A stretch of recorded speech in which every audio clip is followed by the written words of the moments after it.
Alors, vous êtes sur CML 13 Télévision, messieurs, dames, vous faites bien. Bonjour et bienvenue à vous. Nous sommes très heureux de vous retrouver dans le cadre de ce magazine CML chez vous. Alors, dossier farine de maïs qui, du gouvernement congolais et du président zambien, dit la vérité, d'autant plus qu'au cours de sa récente sortie, le président zambien dit, je cite, « Il n'y a jamais eu, jusqu'avant la mission ministérielle, de commande officielle de farine de maïs de la part du gouvernement congolais et aucun paiement n'a jamais été fait par le circuit officiel requis. Les deux gouvernements se sont enfin mis d'accord sur le prix et le voie bancaire de paiement. Quid de la main noire dont parlait le gouvernement congolais. Aussi, avec l'accord du gouverneur Jean-Tini Ngobila, l'UDPS, l'ACP ainsi que l'opposition seront dans la rue de Kinshasa ce samedi 20 mai 2023. Cependant, avec un changement d'itinéraire. Et cette décision a-t-elle satisfait l'opposition?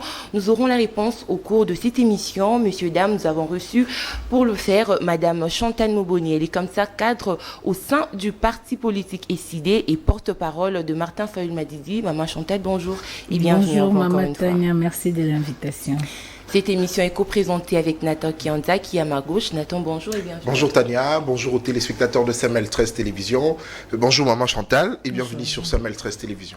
Merci. Alors Maman Chantal, vous avez suivi la sortie médiatique du président zambien qui parle du gouvernement congolais qui n'a jamais emprunté le voie officiel pour la commande de farine de maïs. Quel est votre avis? Qu'en est-il de la main noire dont il nous parlait, d'autant plus que c'est l'opposition qui était d'une autre façon accusée? Merci beaucoup Maman Tania. Nous vous avons dit depuis longtemps que quand l'ADN du pouvoir s'appelle mensonge, le mensonge sera érigé en système de gouvernance. Vous avez suivi le cardinal Ambongo qui a dit aussi que les gens respirent du mensonge, ils vivent le mensonge, ils parlent le mensonge et ils font tout en mentant. Donc aujourd'hui, que les mensonges soient aujourd'hui un programme de gouvernance des lions sacrés, c'est une honte pour la République. C'est une malédiction pour le Congo. Parce que la Bible nous dit le père du mensonge, c'est le diable. Est-ce qu'on peut se dire aujourd'hui que ils évoquent tout le temps la main noire qui est une symbolique du diable ou comment? Et je précise que Vital Kamerhe a parlé de l'embargo. Nous vous rappelons ici qu'il y avait aussi une certaine main noire au niveau de Kwamutu.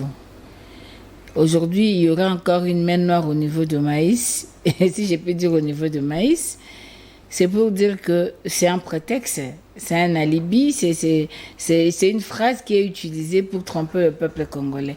Mais on doit comprendre quelque chose. Le problème ici, c'est que ce gouvernement qui n'a pas un programme clair et net pour la gouvernance, ce gouvernement, ce régime qui n'a pas une vision nette et claire pour diriger les choses de l'État, nous livre à des épisodes, à des feuilletons. Aujourd'hui, nous sommes dans la théâtralisation de la scène politique, comme a dit le président Martin Fayulu.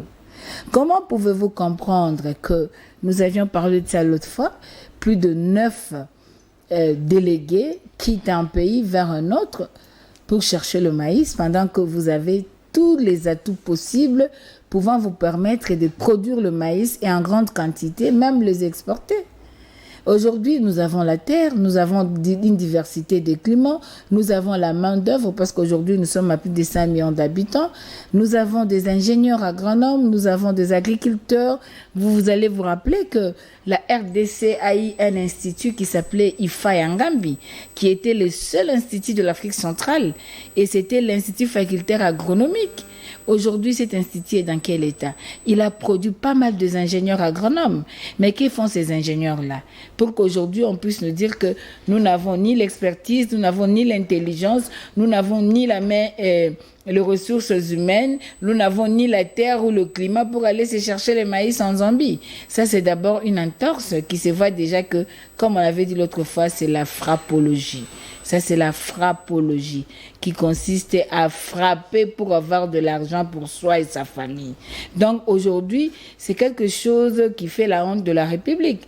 Comment on peut accepter aujourd'hui quand tout un gouvernement, au travers de son porte-parole et de certains ministres, disent au peuple congolais qu'il y avait une main noire et soi-disant une opposition qui serait derrière cette histoire de Zambie. Et aujourd'hui, nous suivons le président zambien qui vous confirme que la RDC n'avait jamais passé une commande en Zambie. Comment vous sentez-vous? N'est-ce pas de l'humiliation? Comment un président zambien vous dit que c'est illégal qu'un gouvernement de la RDC vienne traiter avec les agriculteurs zambiens? C'est illégal. Ce sont ses propres mots. Comment vous sentez-vous? Quand un président vous dit que il faut aujourd'hui, ils viennent pour la première fois de passer la commande et ils demandent à ce que ça passe dans les circuits bancaires.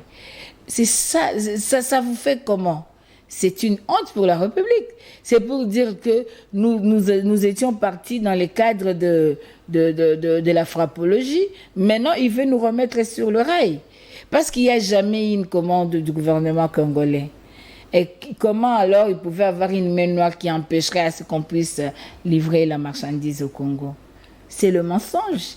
Et aujourd'hui, vous allez vous rassurer aussi qu'il a dit qu'il n'a jamais empêché à d'autres convois qui passent par son pays pour atteindre le Congo.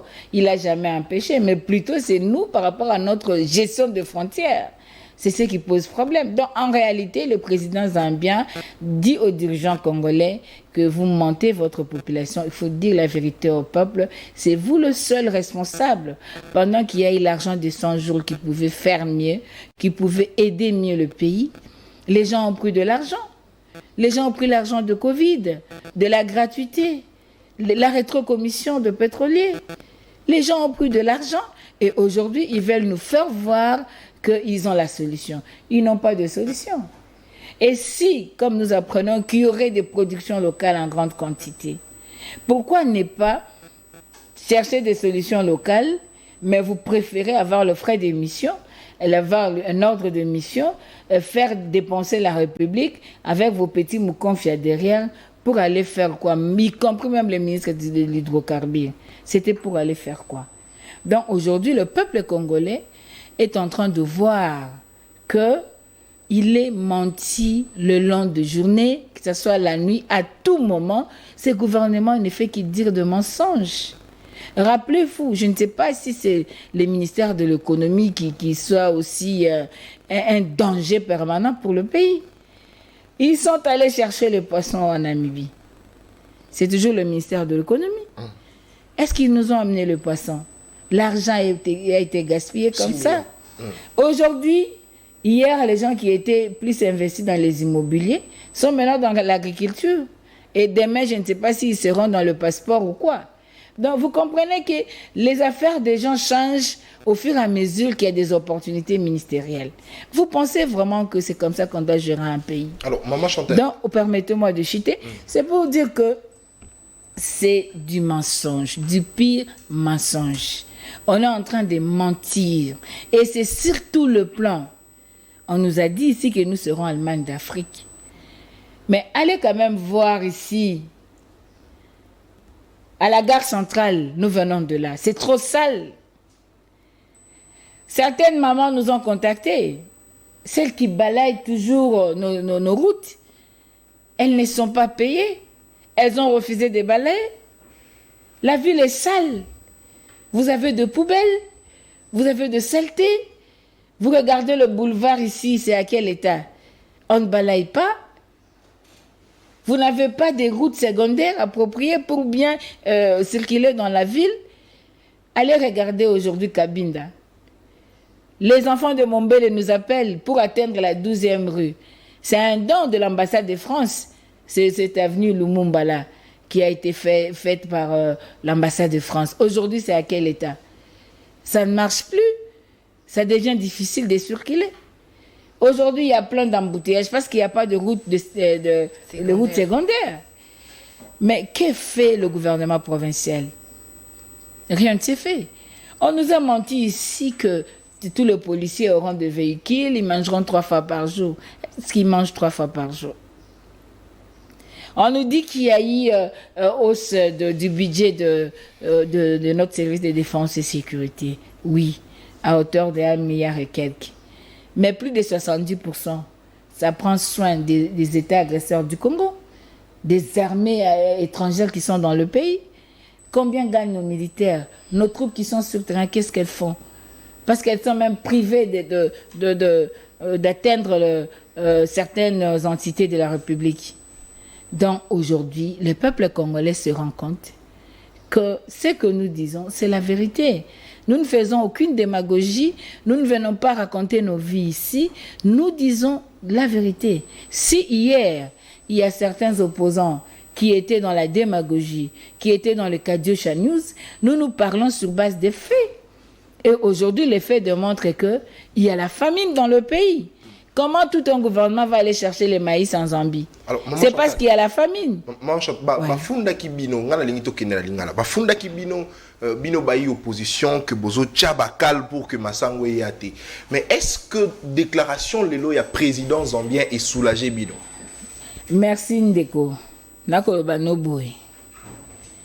Pona biso ata olobi bafunda ki biso esali biso ata chute. Rebi ata chute biso batu botama liboso to ebiango. Donc esali ate lokote. Poto yebi déjà ki kozanga koyeba musala. Pe kozanga kolengela mapona kokamba mboka. Ezosala ke bato baza lokuta bakomisa yango lolenge ya bokambi. Okomitu na motuna lolenge kani bato ba na pouvoir te. Baza na capacité à bloquer tout un gouvernement. Il ngolo ba ke gouvernement a des a pété. Donc opposition a pété, mais gouvernement a pété. Pour ce qui est opposition comme une capacité à bloquer le gouvernement salaté. Et ngolo ba ke opposition ça makasi koleka ou le gouvernement est en sala. Ce qui balobi était président Zambia alobi. Tolobaka bino mikolo sote. Alobi balati sa vérité lambate. Basokola kape vérité te vérité sukwa makala likamba vérité zaka likamba ngonga tango bango bakimaki mbangu na sincère lokolo lobaki moyembi moko awo balobi ete toko buba congolais toko lobane ke bango bata opposition de ba bloquer masango po bolia te po ba ina opposition nzoka ndele lolo kuta et na sincère vérité e kan escalier e komi etalisi na posa ete ba tikala atako senga masango te. Alors, maman Chantal. Batikala atako lo bateke ba peuple na bisa ko souffrir to sengé na masango etikala atako sale maté. Donc makambo nyonso balobi na lokuta siko tala batata minene bayati bakazaka batelemi pe na ba montre lokumu balobi ke ba mikondi ya mboka batelemi pe bakokosa peuple basi na kokosa peuple na koyibe mbongo ne arame ti lelo bazongisa te mais bayesi suko bakisa bayebisi toko elo mbiso kolia na bonani yango kokaka te mbiso etikala oya te batiki wana bayabite toko weekend kozolo masango na Namibie siko ekomi ete bayi opposition de bakokanga masango ya te peuple ako comprendre le lenge ya bato nini bazali balengela makite ezali kaka kizobazoba sangisa toya tosala ma théâtre de chez nous moko boye oto banda benga liboso mangobo. Alors obandi jakoloba que makambo ebandi na lokuta. Est-ce que ozo bangate parce que babani na lokuta et que tango ko koma makambusko ya ko débourser mbongo ko somba ba détournement salama. Mais tu aussi ko bete masura frappologie wati. Mama abiso lobaka abiso abi moise ki mwana mesana ko chema buku na miliki ya mwana ko kotisi na cuisine te. Donc ezali makambo to ko mituna te parce que otali Nikki Haley o akoyangela yazali pe candidate na présidentielle américaine na mubu ezakoya alobi nini kanyaka likamba corruption mboka mibale na Afrika o ezali penza na molongo eza corrompu plus corrompu lokola Sud Soudan na RDC ezalite donc tokenda sa opposition motolobi yango tango banque mondiale ko tuna lobi 91 millions nanga na pesaki pour un projet de stabilisation à Est à Congo. Et si ka bande ko ba ko kufa, et si ka ba déplacer bazali, et si ka instabilité ezali za ko empêcher développement. Bato mosusu bazumi solo batie, balobi projet STAR, stabilisation à Est et RDC, na projet STEP, stabilisation na redressement à Est. Bazum bongo batie. C'est ko bino balobi te totia mwa mbulinga mbilinga po eyebana te lolenge mbongo yango eleki. Est-ce que opposition moto aza ko réclamer non traçabilité ya mbongo ya 91 millions? Tango molongo mobimba elandaki procès à 100 jours. Tobungisi na ba milimo ya bato bapema na kimia. Est-ce que molongo emonaki te? Likambo ya kanyaka. Tango mbongo ya ba rétro commission ba pétrolier 15 millions de dollars. Tango bango balobi ete rétro commission pa se benga ngo COP eza officiel. C'est-à-dire ba officialiser makambo ya mabe o ezalaka te. Molongo mobimba yokaki te. Et surtout que ça les maki interview na chaîne monene na molongo. Bato bayokaki te.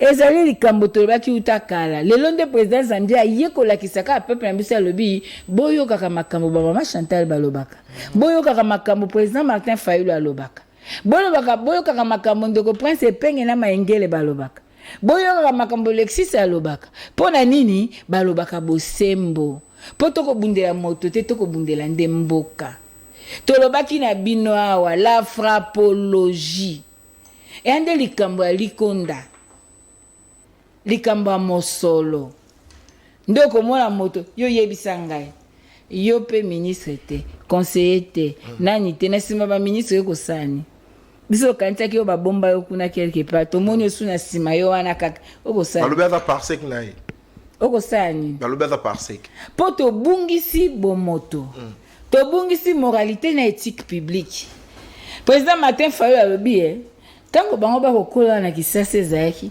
soko yoki tata bino a détourner mbongo na avenue papa Kimindako Akimindako akeiti mo papa ni leki a changé pe adresse mais le comment lango likamba ki pomba dans les mal au moins la pa moto pa boé ana devant exemplarité mais a sali yango te mais à côté les mapé a vimbisi tolo abinganye na ngwanzamia o ba ba le poto le ridicule ne tue plus.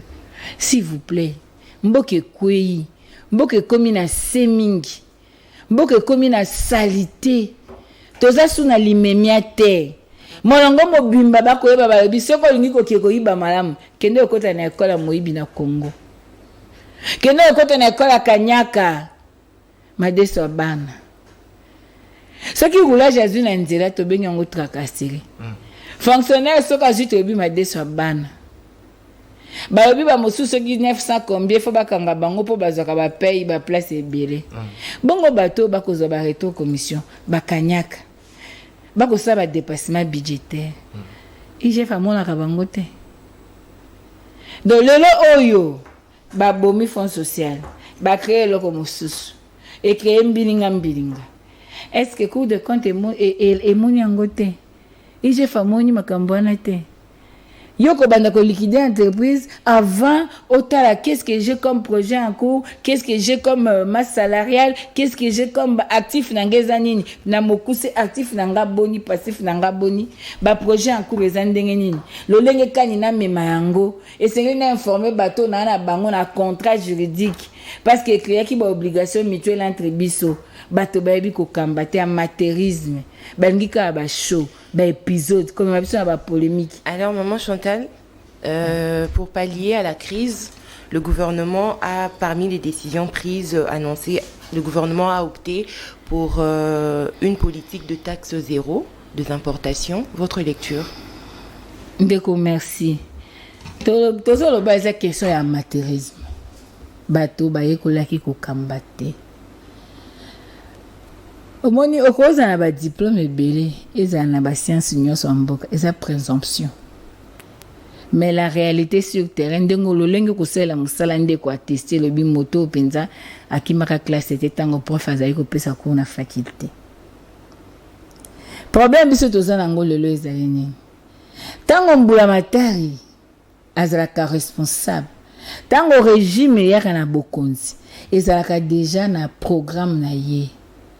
Alors ngai na secteur agriculture pour na lutter pour na autosuffisance alimentaire lolenge boende na kosa musala ba politique publique sectorielle en termes ya agriculture, en termes approvisionnement ya ba bien ya première nécessité ezate ozomona ke batu bazo patauger pona nini babandi na ko dépenser l'état ba frais d'émission bakambo batamboli ti ba ko zonga nde bangi bapesa ba idée ebele te lolenge biso tozali na uti ko ba twana mabele twana deux climats majeurs tropical na équatorial na kati ba climat tropical twana 5 climats différents ozo sala que ntango bakongo atindi ntango bakongo kopema bandundu atindi ntango bandundu kopema équateur atindi ntango ya kopema kasai atindi donc tozali béni lolenge kani batu lokola bana programme te ndoko mona bulu yeke eza kokota na moto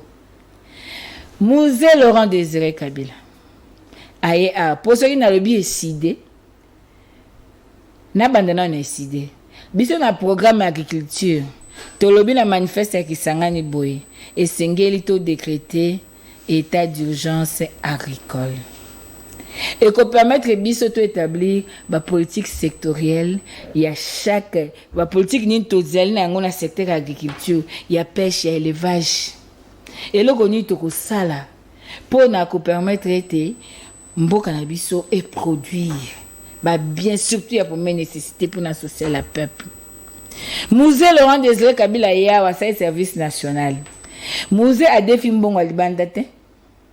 Leo to komi nyonga 10 milliards. Basali nango nini to ebité. Musée a service national to lie soso.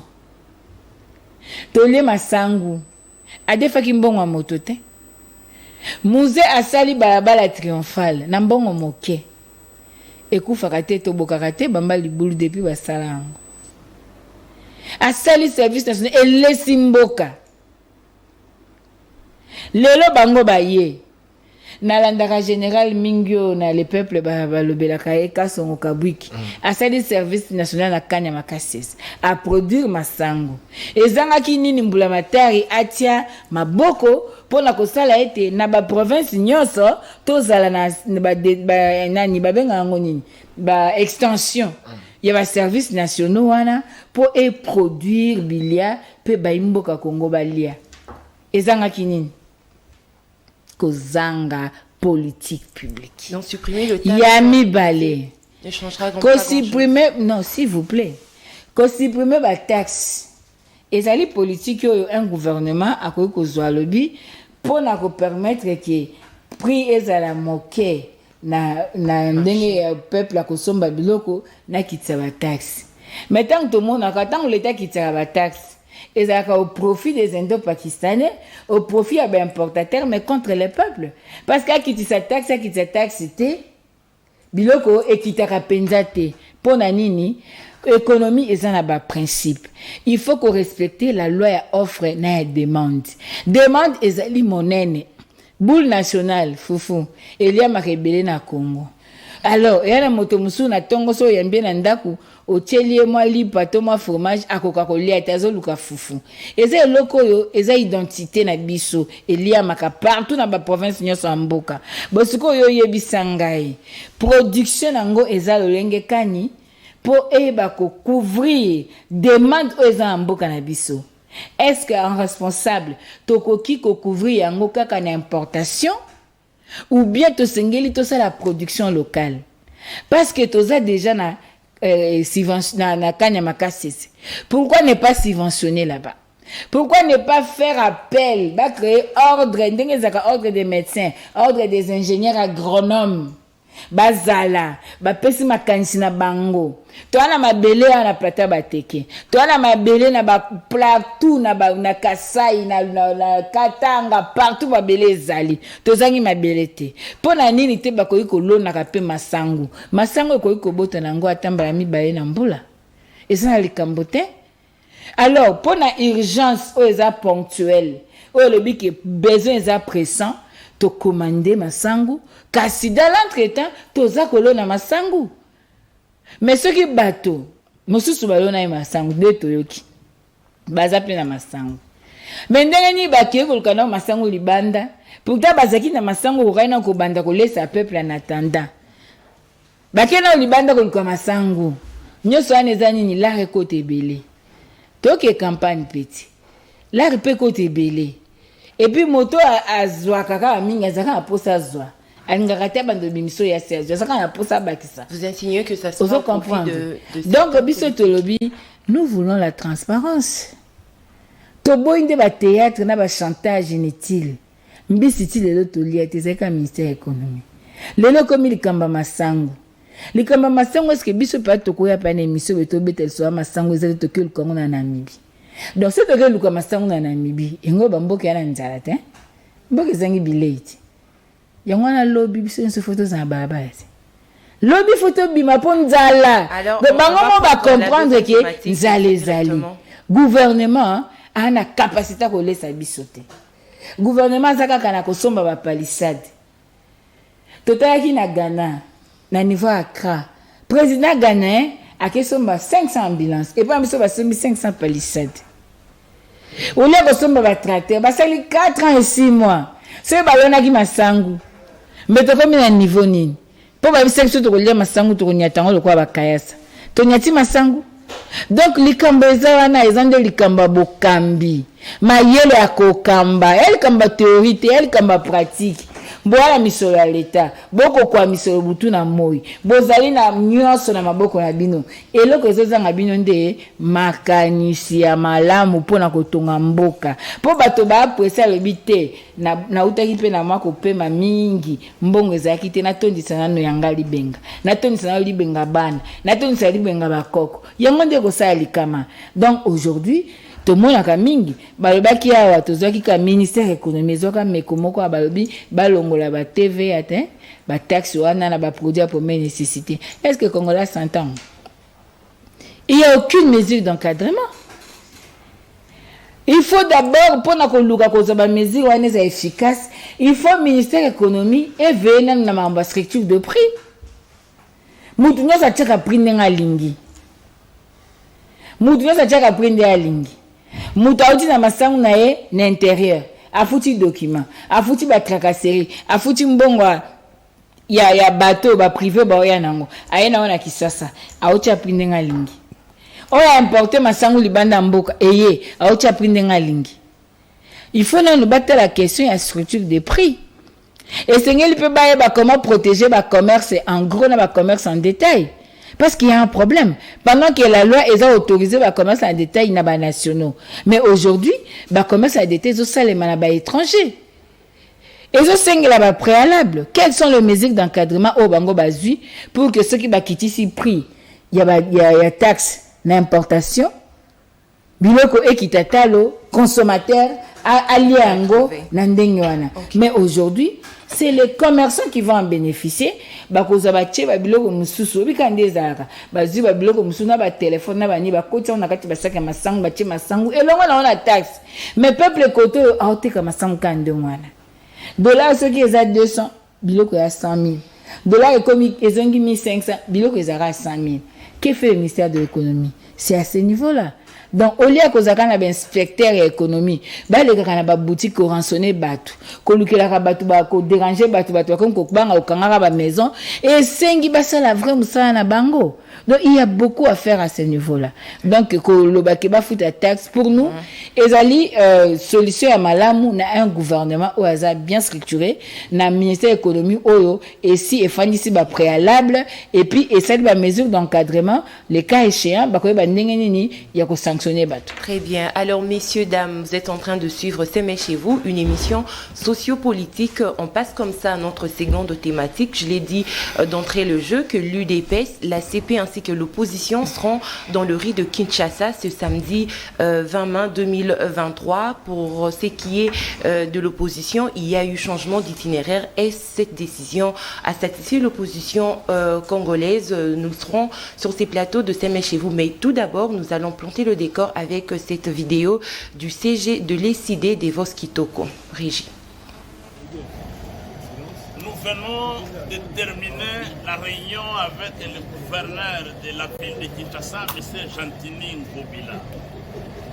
Nous informons l'opinion nationale, les Kinoises et Kinois, que la marche est maintenue pour ce samedi 20 mai 2023 au lieu des 2 itinéraires qui étaient initialement prévus, nous avons fusionné les 2 en un seul itinéraire.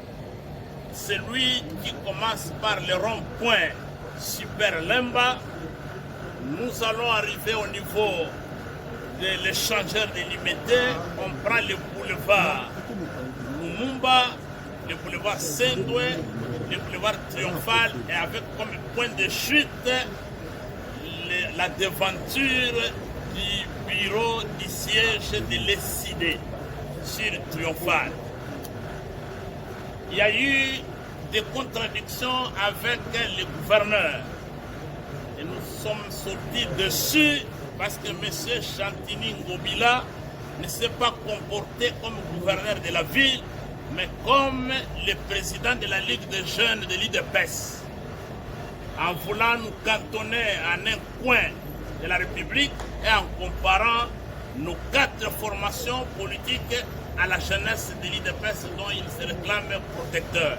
Voilà, pour nous, le rendez-vous est pris le samedi à partir de 8h, toute la population au rond-point Super Lemba. Comme l'avait dit mon grand frère Olingetenge, secrétaire général de l'Ensemble pour la République, nous n'accepterons jamais qu'un petit groupe clanique soit-il nous impose le silence par la violence. Nous n'allons pas accepter d'être réduits en esclavage par la violence. Nous allons résister, nous sommes des citoyens, nous avons écrit à l'hôtel de ville pour l'informer conformément à la Constitution. Le devoir de l'hôtel de ville, c'est de prendre des dispositions pour sécuriser et encadrer les manifestants du début jusqu'à la fin. Voilà ce que vous devez retenir et ce que vous devez relayer dans tous vos médias. Il n'est pas question de commencer nulle part ailleurs. Nous commençons la marche au rond-point Super. Alors c'est là, vous venez de suivre Monsieur Devos Kitoko, CG du parti SID. Alors même avec un seul itinéraire, l'opposition congolaise est comme ça déterminée à marcher ce samedi 20 mai 2023. Mais Madame Chantal, dites-nous comment avez-vous reçu cette nouvelle? Oui, merci beaucoup. C'est pas étonnant. C'est pas étonnant parce qu'aujourd'hui, on n'a pas de chefs des institutions. On a les agents, on a les cadres, on a les militants de l'UDPS, de l'Union sacrée, qui sont en train de protéger leurs intérêts. Je ne suis pas étonnée de ces comportements parce que M. Chantini Ngobila, il sait très bien qu'on lui a mis Jekoko comme adjoint et comme supérieur Peter Kazadi. C'est UDPS. Donc il fait tout pour faire les yeux doux à l'UDPS et protéger son fauteuil.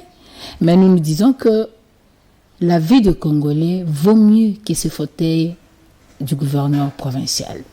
Alors vous n'êtes pas... Permettez-moi, maman, s'il vous plaît. Allez-y. La jeunesse, la soi-disant jeunesse de l'IDPS a écrit à Ngobila le 15. L'accusé de réception sur le 15. Nous, opposition, avons écrit avec accusé de réception le 12 mai. Comment expliquer que, face à la délégation des opposants, que les cadres de l'UCN disent que il faut laisser tel parti à l'IDPS parce que c'est un grand parti, il faut laisser tel parti à l'ACP parce que c'est un grand parti, et vous, il faut aller tel coin parce que nous ne sommes pas Congolais?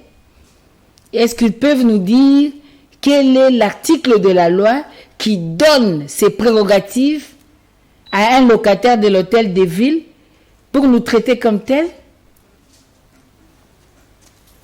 C'est un danger pour la République. Et nous devons faire vite pour que ce régime dégage. Peuple congolais, Bissiko Zale. Il faut comprendre qu'accorder encore du temps à ce régime, ezali neti comme esclave na mboka nao. Nzalo biso to okufa. Bango pe ba okufa ngo. Mais ba vota na bango église ya Jalelo. Souci à peuple les. Les gens se font de l'argent. Insouciance sociale. Tozo marché pour la nini, nzala. Ba comment que nous comme sangu libanda. Ba to ba pe ba ngombongo pour la stabilité makamba est, nzela mbongo tamboli ye banate. Ba lié peuple mbongo aram. Telle le insécurité n'engeza na mboka. Mapinga na biso ekoma na bunagana te. Sécurité na biso ekomi sous-traité na maboka ba pays agresseur. Vie ekomi passe, kolia passe, obela omela kisi passe, otambola nzele zate. Courant ezate, mai ezate. Ba bibo ki mipiko na ba classe bo fanda na etali biso te bana biso bana ba école française bana ba école belge. Qualité éducation ekomi yako beba. Est-ce que tu es obligé à continuer ndengwan? Est-ce que tu es obligé à souffrir ndengwan? Na mboka ya Lumumba, mboka ya biso. Est-ce que tumba papa tient na bundaki le peuple d'abord? Eza yangwana? L'état de droit yangwana? Non, trop c'est trop. Peuple congolais, tu dois te libérer. D'abord, bo voter banguti. Bazongo encore.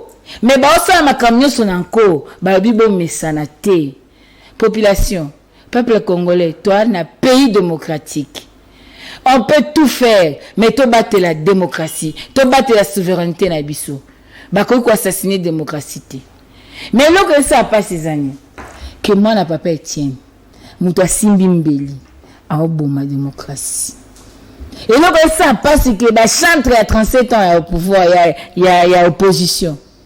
Oh bah totambola kina bango onde refacha koma tweet alobi ete mokolo biso to marche la Kabylie pe a batune ya marche mais peuple congolais tellement to marcher ko bangate et c'est to se libérer même message ya yeka na définir sa peuple congolais quand mokolo to luka marche à libération mokolo bakezwa soi-disant jeunesse et IDPS, bato ko bato ACP parti à yemoko gouverneur de la ville, pour bango ba moni ke bango de ba mukolo kwa oyo, ba mukolo kwa ko msu bato msu ba kolekate, ba komi ko longola biso même dans nos droits fondamentaux, le kola ba longola peuple congolais, valeur na Bunagana, na Ruchuru, na Rumangabo, na Kiwanja, na Nyamirime, partout kuna ba lingi ba mema biso a na mboka na biso toko ndima ngoti. Alors maman donc biso nyonso lobi na balabala.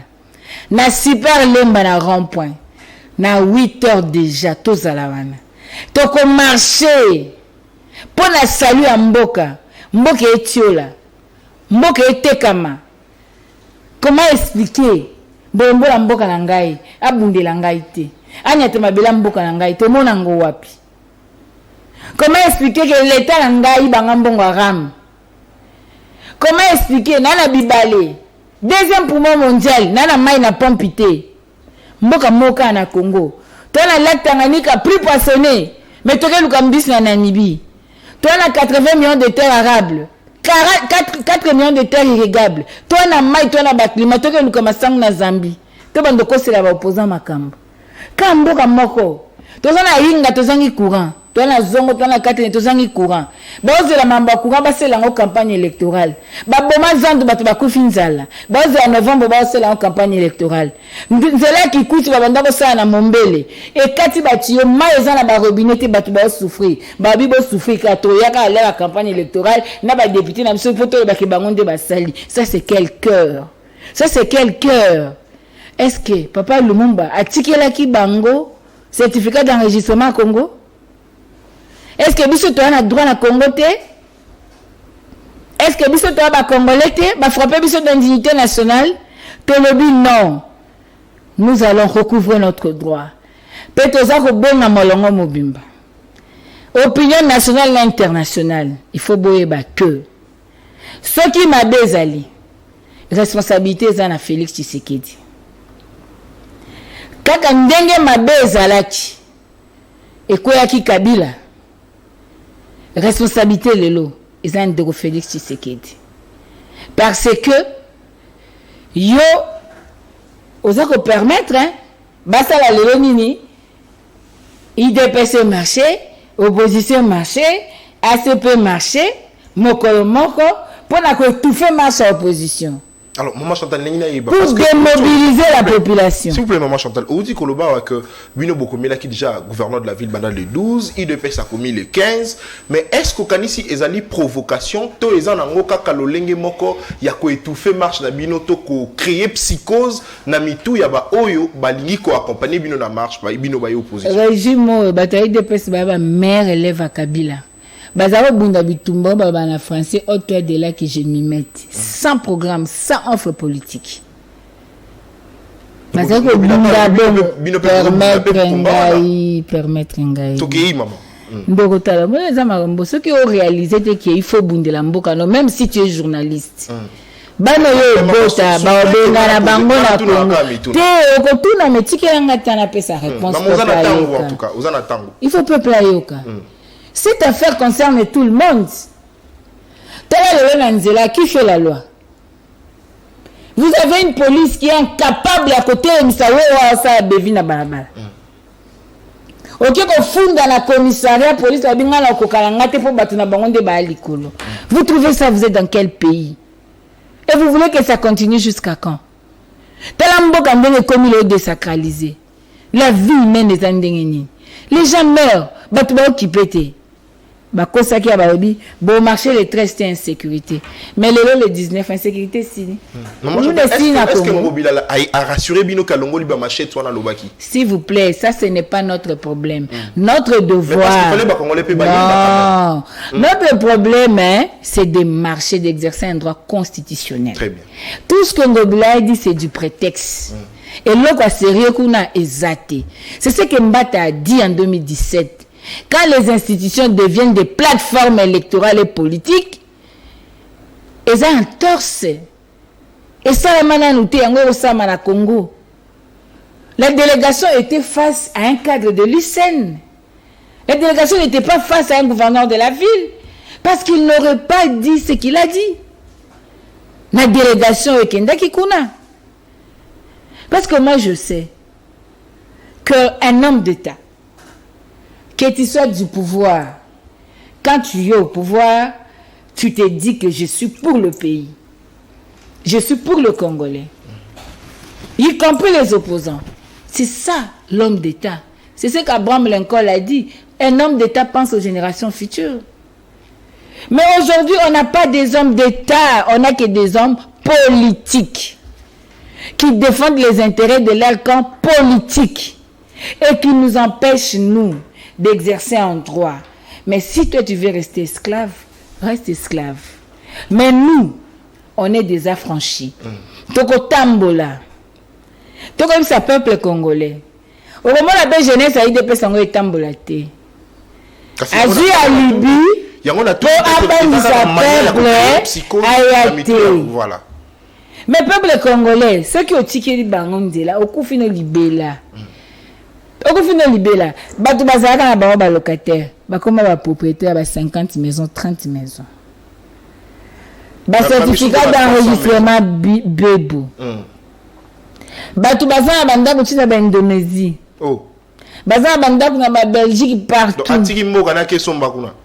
Na mboka mususu. Ndeko. Tout ça m'a séquité.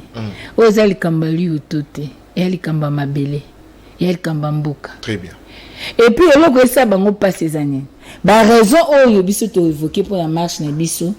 Et ça ba raison oyo ko laksa bilan na bango za négatif. Yango esa bango passe. Bazo banga siko babito mo la population ebele na nzela. Et batu bakoyeba molongo mobimba ki tozali régime au peuple à sanzi. Le cas biso to defaki batu to pesi bambongo bayaka na stade etika la ka image na biso. C'est que tout na bangoti. Biso na bango banani ba pété. C'est que opposition ça pété zanga batu. Peuple a sa bonne opposition. Petit que opposition liberté n'a marché normalement. Total la seule opposition zanga batu. Mais bino boko banga. Bozanga masango opposition. Justice est au conseil, on a comme dingue sengala quitté opposition ko bomba bato. Bino bana justice. To continue EAC o ezala kingate. Non, s'il vous plaît. État de siège nga pété. Yango na biso za régime Adana Eve. Et bien Adam na Eve vende baza ça. habité moi c'est au Pesakinga okuna l'habité mobile régime adana Eve yango nde tozana alors maman Chantal les hommes d'état s'assument les hommes d'état bon on avait fait cette décision simbité il faut te luka solution maman Chantal mais les gens qui opposants c'est qui reconnaissent la force des opposants.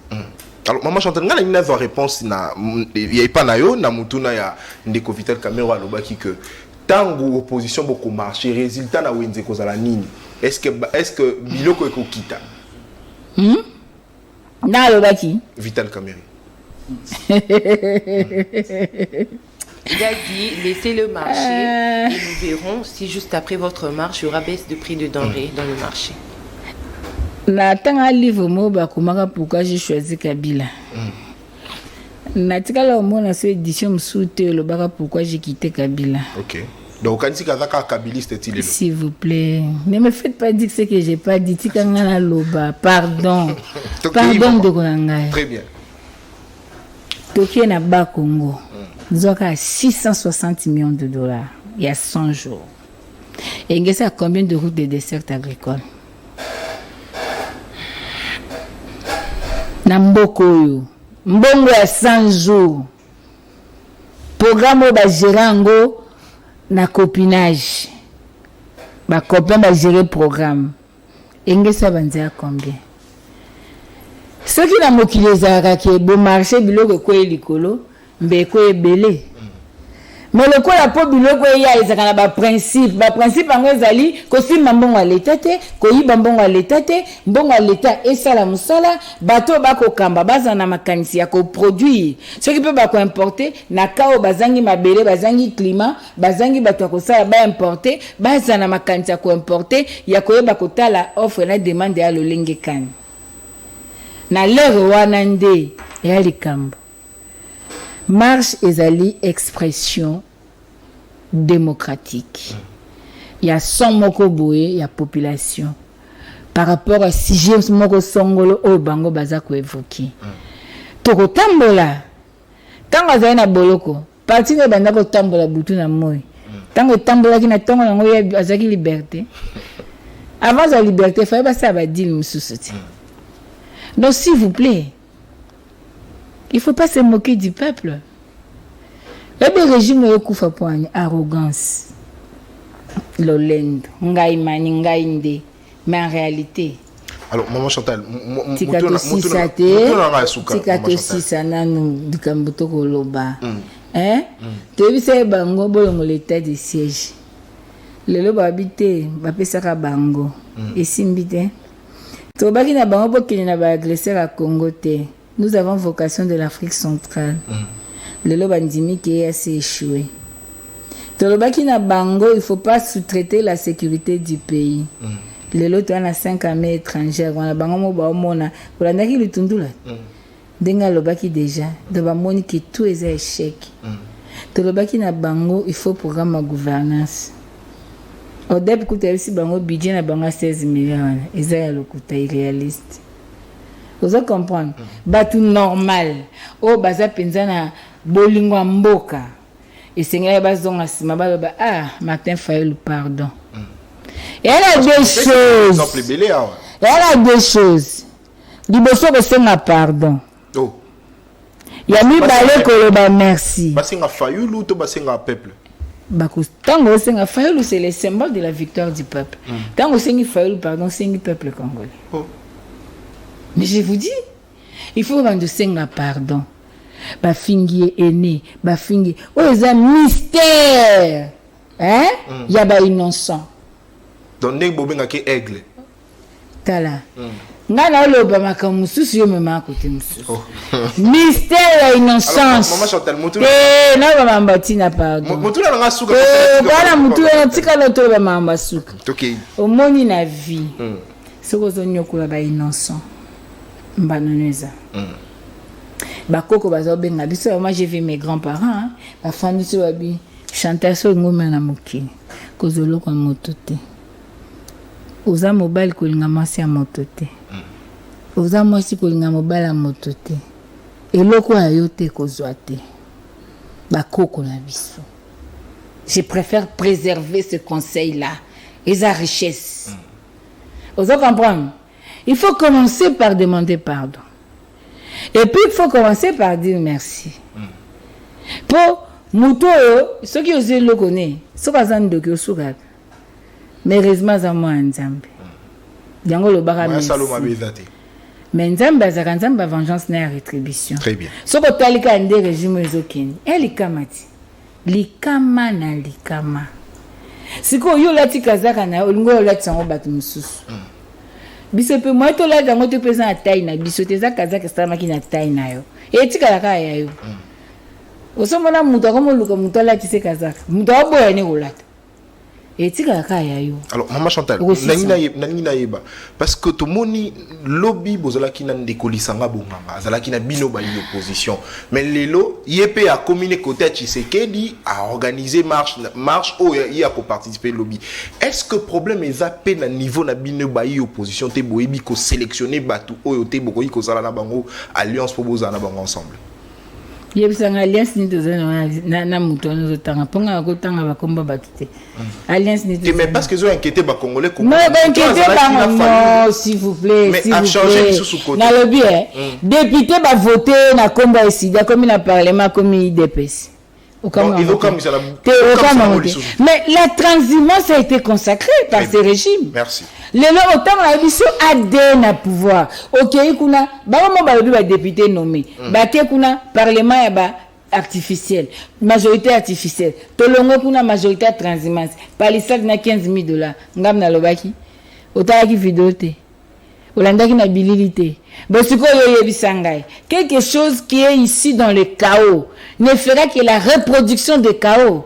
Oko senga manga bota safute. Oko senga nguba bota ndakala te. Parce que ndakala zaka mai. Oko zela to ke nguba yoko zaka manga te nguba bazaka kana se.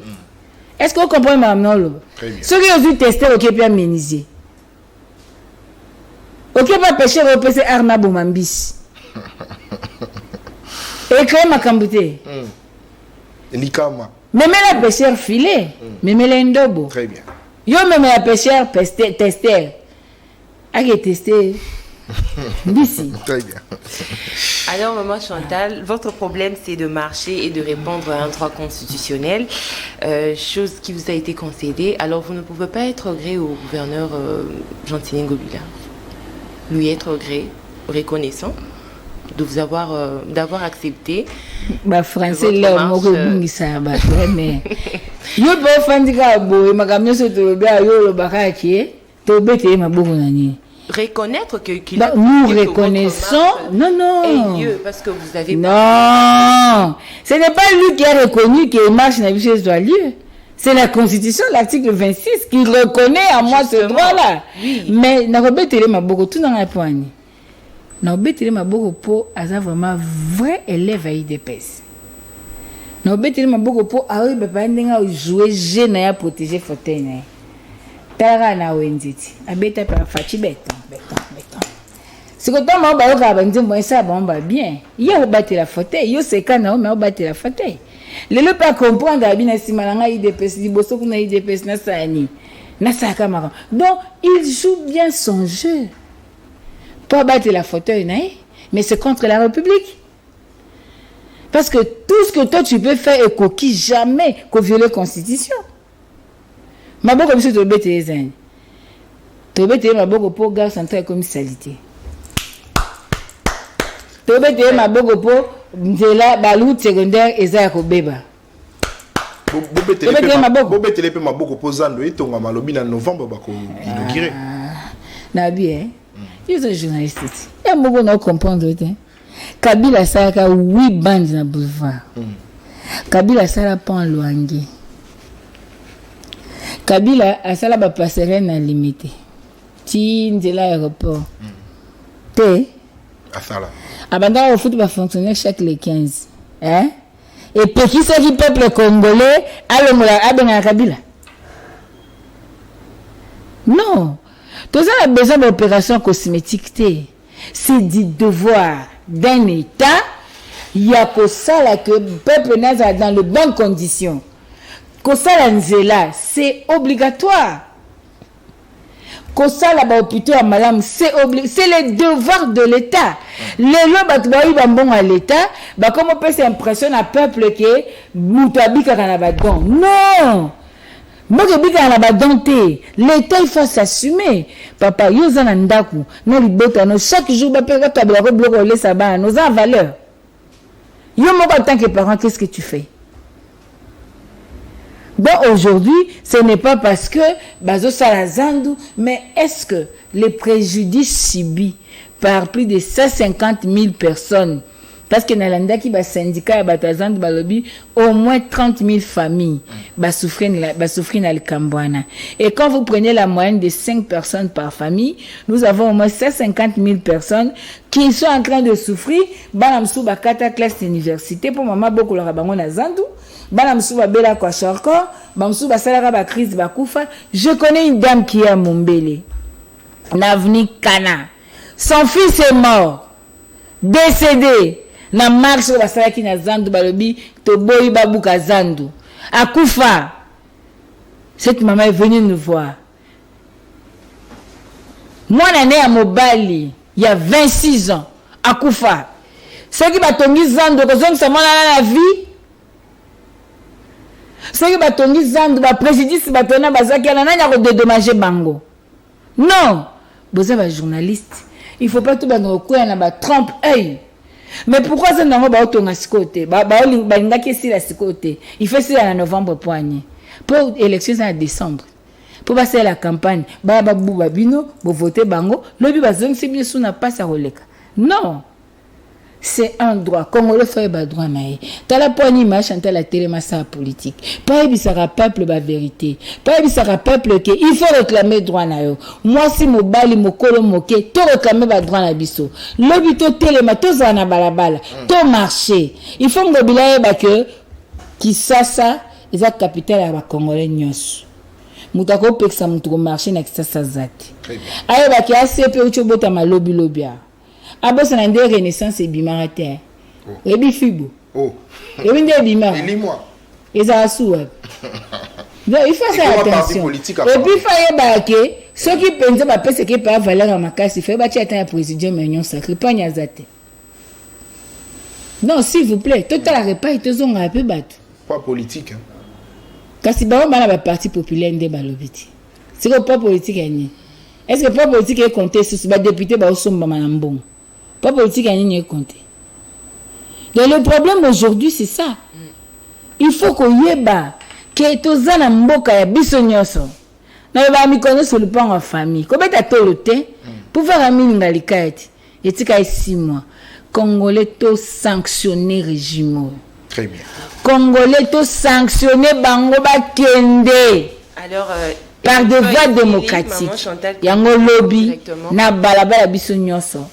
To senga penza que molongo mobimbe tala ceux qui bango ba tindi ba milice na bango o ba koma ko panza ba mituka ba na limité o ba koma ko sala ba biloko bango moko nde ba za responsabilité na yango. Votre conclusion, émission ici live.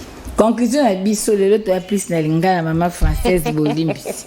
Conclusion na biso ezali boye. Ce qu'on veut recouvrir ba droit noté aux amis pour l'esclavage. Martin Luther King me le bien. Et c'est du peuple à que limité, ils ont Congolais nyos. Matete, Ngaba, Massina, Wap, ils ont Congolais nyos. Personne n'a le droit, il y a que priver Moutou, liberté de circulation, liberté de manifestation ou bien liberté d'expression. Nous sommes dirigés par des hommes politiques qui défendent nani coalition na bango plutôt que des hommes d'État qui sont des citoyens pour défendre Mboka. On a besoin d'un leadership citoyen. Nazo le bango mikolonios parce que un citoyen connaît ses droits et ses devoirs. Ayebi et pas ni no aye suki et pas ni ya moninga et bandi.